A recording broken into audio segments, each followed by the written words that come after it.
பெற்ற முடிவுகள் சொல்கின்றன. பொறுத்திருந்து நாம் பார்க்க வேண்டும் மக்கள் எவ்வாறு தங்கள் பிரதிபலிப்பை வழங்கியிருக்கிறார்கள். ரியாஸ், மைரூன் சொன்னதிலிருந்தே நான் வருகிறேன். மைரூன் சொல்லியிருந்த அந்த விடயம், யானை வரும் பின்னே மணியோசை வரும் முன்னே என்று சொல்வார்கள். இதுவரை நான் நினைக்கிறேன் 7 உள்ளூராட்சி நிறுவனங்களுடைய முடிவுகள், 6 உள்ளூராட்சி நிறுவனங்களுடைய முடிவுகள் வெளியாக இருக்கின்றன. ஆகவே இதிலே இறுதியாக நடைபெற்ற பாராளுமன்ற தேர்தலிலே வடக்கிலே அதிகப்படியான வாக்குகளை தேசிய மக்கள் சக்தி பெற்றிருந்தது. ஆனால் இந்த மன்னார் மாந்தை சம்பந்தமான ஒரு தேர்தல் முடிவு வருகின்ற பொழுது அந்த இடத்திலே முன்னணியிலே இலங்கை தமிழரசு கட்சி இருப்பதை நாங்கள் பார்க்கக்கூடியதாக இருக்கிறது. ஆகவே இப்போது வெளியாக இருக்கின்ற இந்த முடிவுகளை மணியோசையாக வைத்துக் கொண்டால் இந்த மணியோசையின் அடிப்படையில அந்த யானையும் வரும். இந்த முடிவுகளையா இனி வரக்கூடிய முடிவுகளும் பிரதிபலிக்கும். அதிலிருந்து எங்களுக்கு ஒரு அடித்தளத்தை பெறலாம். ஆனால் நாங்கள் பொறுத்திருந்து பார்க்க வேண்டும் தேர்தல் அடுத்த முடிவுகள் எவ்வாறு அமைய போகின்றது என்ற விடயத்தினை மைரன் குறிப்பிட்டதை போன்று தற்போது வெளியாக இருக்கின்ற தேர்தல் முடிவுகளின்படி எந்த ஒரு உள்ளூராட்சி மன்றத்திலும் அறுதி பெரும்பான்மையை எந்த ஒரு கட்சியும் பெறவில்லை. அதாவது 50,000க்கும் அதிகமான வாக்குகளை எந்த ஒரு கட்சியும் பெறவில்லை. எங்களுக்கு தெரியும் சில உள்ளூராட்சி மன்றங்களை பார்க்கின்ற பொழுது தேசிய மக்கள் சக்தி பெற்ற ஆசனங்கள் 9 இருந்தால் அதனை விட எதிர்கட்சி உறுப்பினர்கள் 10 ஆசனங்களை பெற்றிருக்கின்றார்கள். ஆகவே மக்கள் மத்தியில் ஒரு சந்தேகம் ஏற்பட முடியும், யார் இங்கு ஆட்சி அமைக்கப் போகிறார்கள் என்று.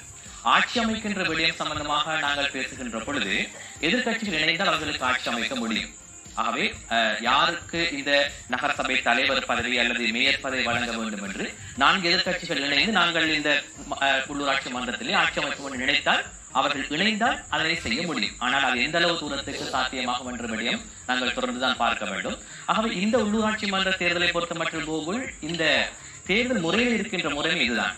அதாவது இந்த தேர்தல் முறைமை சம்பந்தமாக பல விமர்சனங்கள் முன்வைக்கப்பட்டன. கடந்த காலங்களில் இந்த தேர்தல் முறைமை மாற்ற வேண்டும் என்ற கோரிக்கை நீண்ட காலமாக முன்வைக்கப்பட்டது. இந்த பின்புலத்திலே நீண்ட காலமாக உள்ளூராட்சி மன்ற தேர்தல் நடைபெறாத சூழ்நிலையிலே ஆட்சிக்கு வந்த அரசாங்கம் ஜனாதிபதி தேர்தலுக்கு பின்னர் பொது தேர்தலுக்கு பின்னர் உள்ளூராட்சி மன்றத்தில் நடத்துவதற்கு முன் வந்தது. உங்களுக்கு தெரியும் எதிர்கட்சி உறுப்பினர்கள் உள்ளூராட்சி மன்ற தேர்தலை இந்த காலம் நடத்த வேண்டாம் என்ற கோரிக்கை முன்வைத்தார்கள். என்றால் புத்தாண்டு காலம் சற்று தாமதத்துக்குமாறு எதிர்கட்சி உறுப்பினர்கள் கோரிக்கை விடுத்தார்கள். ஆனால் அரசாங்கம் அதற்கு அவசரமாக நடத்த வேண்டும் என்ற ஒரு விடயத்தை முன்வைத்து தேர்தல் நடத்தி இருக்கின்றார்கள். ஆகவே தேர்தல் முடிவுகளை நாங்கள் பார்க்கின்ற பொழுது ஏற்கனவே குறிப்பிட்டதை போன்று நாங்கள் பார்க்கின்றோம், இந்த மக்களுக்கு வாக்குறுதிகளை வழங்கிய அரசாங்கம் படிப்படியாக வாக்கு நிறைவேற்ற ஆரம்பித்திருக்கின்றது. ஆனால் சில தாமதங்கள் இருக்கின்றது. இதுவும் இந்த உள்ளூராட்சி மன்ற தேர்தல் முடிவுகளிலே பிரதிபலிக்கும் என்று நான் நினைக்கின்றேன்.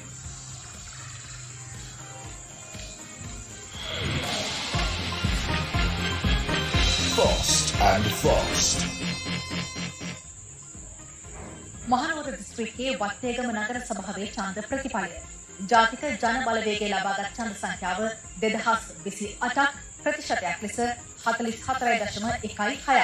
සබකින් 8